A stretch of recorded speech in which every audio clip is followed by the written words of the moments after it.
भावानं तुम्हाला स्वर्गाचा दरवाजा बघायचा आहे.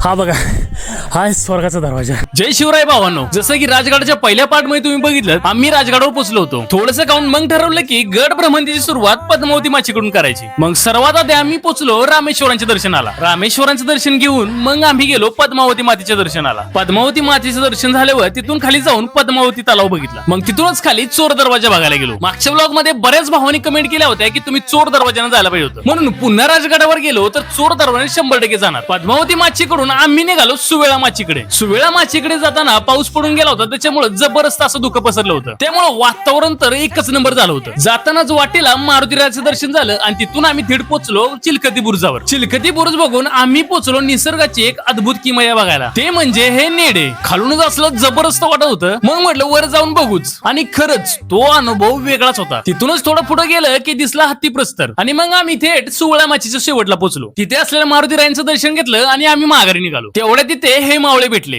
छत्रपती शिवाजी महाराज की जय. महाराजांच्या जयघोषानं सगळा थकवा एका सेकंदात निघून गेला. सवय नसल्यामुळं एका दिवसात एवढं चालल्यामुळे शरीरात ताकद राहिली नव्हती. मग काय महाराजांचं नाव घेतलं आणि म्हटलं आज काही जरी झालं तरी बाले किल्ला बघायचाच. असं ठरवून आम्ही बाले किल्ल्याकडे निघालो. जातानाच वातावरण इतकं भारी झालं होतं, कधी एकदा बाले किल्ल्यावर पोहोचतोय असं वाटायला लागलं. आणि याच एक्साइटमेंट मध्ये माझी सेल्फी स्टिक खिशातून निसटून डायरेक्ट दरीत पडली. पण आता म्हटलं थांबायचंच नाही. थोड्याच वेळात बाले किल्ल्याचा महादरवाजा दिसायला लागला आणि आम्ही न थांबता डायरेक्ट थेट बाले किल्ल्यावर पोहोचलो. आणि वर जे काही पाहिलं ते शब्दात व्यक्त करण्यासारखं नव्हतं. या किल्ल्याला स्वर्ग का म्हणतात आम्हाला तिथे गेल्यावर कळालं. मला सांगा यापेक्षा सुंदर काय असू शकतं. कदाचित म्हणूनच महाराजांचा हा आवडता किल्ला होता. बाले किल्ल्यावर चारही बाजूला सुंदर अशी धुक्याची चादर पसरली होती. हे सगळं डोळ्यात साठवत आम्ही थोडं खाली आलो. तिथंच खाली चंद्रतळ दिसलं आणि शेजारीच ब्रह्मेश्वरांचं सुंदर असं मंदिर होतं. एवढं सगळं फिरून पूर्ण शरीर थकलं होतं. भुकेनं अक्षरशः व्याकुळ झालं होतो. पण चेहऱ्यावर एक वेगळं समाधान होतं, कारण आम्ही जिवंतपणे स्वर्गाचं दर्शन घेतलं होतं. तुम्हालाही हे स्वर्ग दर्शन आवडलं असेल तर व्हिडिओ लाईक आणि फॉलो करायला विसरू नका. भेटू पुन्हा अशाच एका नवीन ब्लॉग मध्ये. जय शिवराय.